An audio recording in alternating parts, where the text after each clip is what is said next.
안녕하세요. 장동훈 미래스탁의 박 시장입니다. 4월 24일 목요일 증시 마감 시장에 대해서 말씀을 드리겠습니다. 코스피는 2522.33포인트 0.13% 하락 마감했습니다. 한국과 미국, 우리나라와 미국의 관세 협상을 앞두고 관망색 속에 외국인이 73억, 기관이 1986억을 순매도하면서 하락 마감하는 모습이었습니다. 코스닥은 760.08포인트 어제랑 같이 보합해서 마감했습니다. 개인과 외국인이 순매수하면서 보합 마감했는데요. 외국인은 50억, 기관은 315억을 순매도했습니다. 원달러율은 1435.00원 1% 상승했습니다. 미국과 중국의 무역 협상 진전 기대감에 원달러율은 상승하는 모습이었습니다. 오늘 테마 시장을 살펴보면 비만 치료제 종목이 강세를 보였는데요. 인벤티지랩이 먹는 비만약 효과 지속 기간을 연장하고 또한 한국 노보노디스크 청소년 투여 허가 신청 소식이 나오면서 인벤티지랩, 큐라티스, HK이노의 블루엠텍, 대봉LS, DXVX 등 비만 치료제 종목들이 강세를 보였습니다. HK이노행 같은 경우는 또 미식도, 역류질환 신약, K캡이 또 미임상 상상 성공 소식도 호재로 작용했습니다. 인벤티지랩은 자체 플랫폼 기술을 기존에 허가된 경구용 비만 치료제에 적용, 기존 치료제의 짧은 약물 유지 기간을 1일 미만 대비 7일이라는 안정적인 약통학적 프로파일을 비글 모델에서 확보했다고 전했습니다. 단순 복용 기간을 넘어 비만약의 핵심인 약물 흡수율에서 글로벌 빅파마 대비 우수성을 입증한 것으로 알려지고 있는데, 특히 경구 흡수율은 24% 이상으로 이는 기존 치료제 대비 70배 이상에 달하는 수치라고 합니다. 이와 함께 IB 업계 관계자는 최근 일라이릴리의 경구형 비만 당뇨병 치료제 오퍼클리포론이 3상에서 유의미한 체중 감소를 입증하며 이슈로 떠오른 상황에서 오퍼클리프론을 비롯해서 글로벌 빅파마들이 연구 개발 중이거나 허가를 받은 경구형 비만 치료제는 하루에 한 번에서 두 번 복용을 원칙으로 하고, 동사의 플랫폼 기술을 적용한 경구형 비만 치료제는 일주일에 1회만 복용하면 되며 해당 기술력을 통해 글로벌 비만 치료제 시장에서 독보적 경쟁력을 선점하게 될 것이라고 밝혔습니다. 한편 한국의 노보노디스크 제약이 식약처에 이고비의 12세 이상 청소년 투여 적응증 허가를 신청했다고 알려진 것도 호재로 작용하는 모습이었습니다. 삼성전자와 SK하이닉스의 CLX 시장 진입 본격화 소식과 CLX 시장 확대 기대감이 지속되면서 CLX 컴퓨터 익스프레스 링크 종목들이 반등했는데 일부는 차익실현도 나오는 모습이었습니다. 오키스전자, 퀄리타스 반도체, 네오셈, 파두, CLX 관련 종목들이 상승했는데요. 삼성전자와 SK하이닉스가 어깨의 미래 먹거리로 떠오른 컴퓨터 익스프레스 링크 CXL 기반 D램을 본격 양산할 준비를 마친 가운데 제2의 HBM이라 불리는 CXL의 시장 개화가 머지않았다는 분석이 나오고 있습니다. 삼성전자는 작년에 128기가짜리 제품에 대해서 고객 인증을 받는 데 있어 현재 256기가짜리 D램 인증을 진행하고 있고, SK하이닉스는 전일 2.0 기반 솔루션 CMM DDR5 96기가짜리 D램의 고객 인증을 완료했다고 밝혔습니다.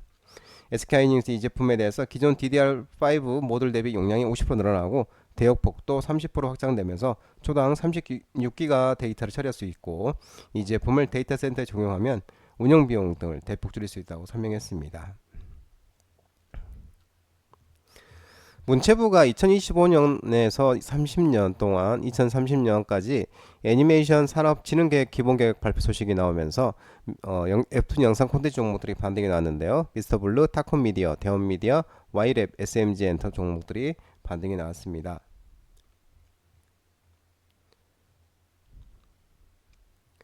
문체부는 한동수 대통령 권한대행 주재로 열린 이 국정현안 관계 장관회의에서 2025년에서 2030년 애니메이션 산업진흥계획법 기본계획법을 발표했는데, 우선 산업 활력 제고를 위해서 올해 200억 규모로 애니메이션 특화펀드 신설하고 2029년까지 총 1,500억 규모로 확대 조성할 방침이라고 합니다.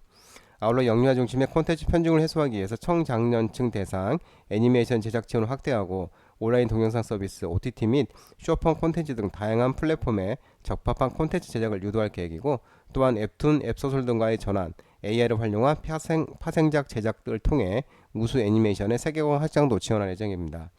문체부는 이번 계약을 통해서 애니메이션 산업 규모를 2024년 1조 1천억 원에서 2030년 1조 9천억으로, 수출 규모를 1억 2천만 달러에서 1억 7천만 달러로, 종사자는 6,417명에서 9천명으로 확대한다는 목표로 수립했습니다.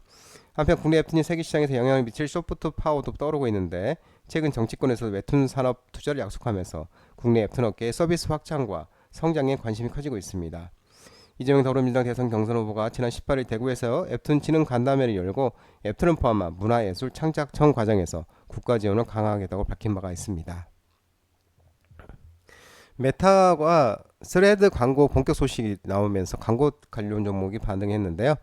와이즈버즈, BK홀딩스, 플레이디, FNS 등 광고 종목들이 상승을 했습니다.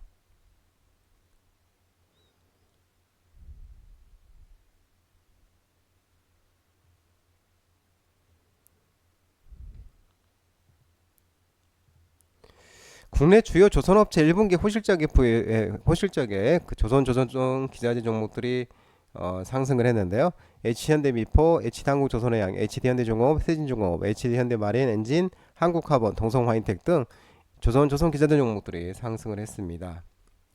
국내 주요 조선사업 및 조선기자재 업체들이 1분기 호실적을 발표하고, HD현대중공업도 2025년 1분기 연결기준 매출액 이 27.9%, 영업이익이 전년동기 대비 1930.15%, 순이익은 전년동기 대비 893.70%를 달성하면서 이 조선 1분기 업체들의 호실적이 발표가 되면서 조선기자 종목들에게 상승하는 모습이었습니다. 5G 통신장비 정보도 오늘 상승했는데요. 2025년 말에 빅사이클 진입 전망 소식이 나오면서 우리로 옵티코어, 바이오링크, LS 마린솔루션, FR텍, HFR 등 5G 통신 종목도 상승했습니다. 하나증권은 이 통신장비 산업에 대해 2025년 말 빅사이클 진입 가능성이 높아지고, 특히 2025년 세계 최대 시장인 미국과 상대적 수요가 큰 국내에서 2025년 가을 주파수 경매가 이뤄질 것으로 보여 관심을 높일 필요가 있다고 설명했습니다. 미국의 경우 4기가짜리 대역폭이 220MHz로 적지 않아 낙찰시 큰 수요가 예상되고, 국내에선 5G 추가 주파수 할당에 회의적인 입장이지만 사업자 주파수 폭이 위험이 크다는 점을 감안시 2025년 3.7GHz 5G 추가 주파수 할당 가능성이 높아 2026년 국내에서 기회가 올 것으로 판단하고 있습니다. 주파수 경매 일정을 감안하면 2025년 4분기부터 국내 통신장비 업체들의 실적 호전이 본격화할 때 전망이고, 빅사이클 가능성까지 점쳐지는데, 특히 미국 시장의 분위기가 살아나는 가운데 국내 시장 개화 가능성도 점쳐졌기 때문이라고 이렇게 하나증권은 밝히고 있는 모습입니다. 한편 일부에서는 6G 투자 개시가 예상되는 2028년 말에나 국내 통신사 네트워크 투자가 재개될 것이라 예상하지만 그렇게 될 가능성은 낮다고 분석하고 있는 모습입니다. 트럼프 관세 정책에도 국가별 경제력 유지 전망 소식에 화장품 관련 종목들이 강세를 보였는데요. 콩발롱디스, 제닉, APR, 제진 코스메틱, 잉글로드랩, 한국콜마 등이 상승을 했습니다. 그로스 리서치가 화장품 전성기에 이끌었던 미국 시장에서 트럼프 관세 정책으로 불확실성이 커지고 있으나 수입 국가별에서 K뷰티 가격 경쟁력은 큰 저하가 없을 것으로 전망하고 있습니다.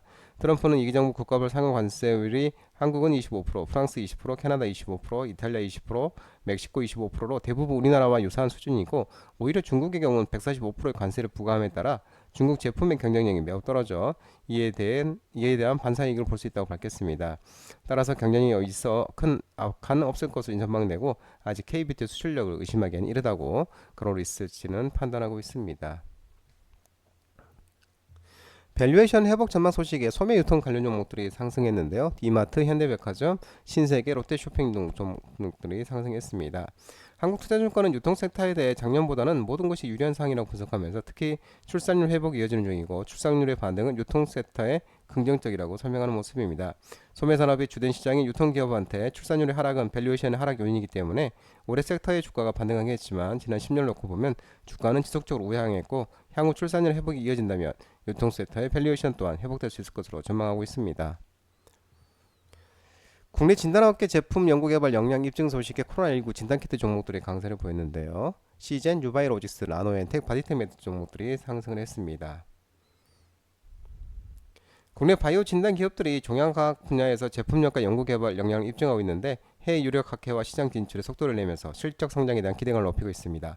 최근 젠쿠리스와 시젠이 글로벌 시장에서 이목을 끄는 연구 성과를 확보했고, 시젠은 중합 효소 연쇄 반응, PCR 검사, 연구개발 R&D, 젠쿠리스는 유방암 진단, 체외 진단 분야에서 각각 두각을 드러내고 있습니다.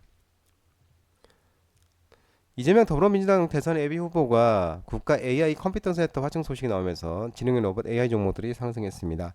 오브젠, 시선 AI, 모아데이터, 산돌, 산돌, BQA, 바이브 컴퍼니 등 일부 지능형 로봇 AI 테마가 상승했습니다. 이재명 더불어민주당 대선 경선 후보가 이날 자신의 페이스북을 통해 호남 지역 공약을 게재하면서 AI 에너지 산업과 농생명이 함께 성장하는 지속가능한 메가시티, 새로운 호남 시대를 열겠다고 밝혔습니다. 이 후보는 광주가 국가 AI 데이터 센터에 이어서 고성능 반도체를 직접 판 국가 AI 컴퓨팅 센터까지 확충해 AI 선도 도시로 만들겠다면서 AI 집적 단지와 미래 모빌리티 부품 클러스터를 조성해 첨단 산업 생태계를 구축하겠다고 언급했습니다. 한편 안철수 국민의힘 대선 경선 후보와 이준석 개혁신당 대선 후보도 25일 금요일 오후 2시 AI 기술 패권 시대 대한민국의 미래를 말하다는 주제로 안철수, 이준석 미래를 여는 단비 토크를 진행할 예정이라고 합니다. 장동원 미래스탁 전화번호는 166-3797입니다. 하지만 자본시장법 개정으로 인해 이 번호는 수신 및 착신이 거부됐기 때문에 참고하시기 바랍니다. 끝으로 장동원 대표 유튜브 채널 구독과 좋아요 많이 부탁드리고요. 알림 설정도 꼭 해두시기 바랍니다. 유튜브 채널에 보면 공유가 있습니다. 공유 소개 링크 많이 부탁드리고요. 오늘 시장 모두 분들 고생 많으셨고 남은 시간 평안한 시간 되시기 바랍니다. 감사합니다.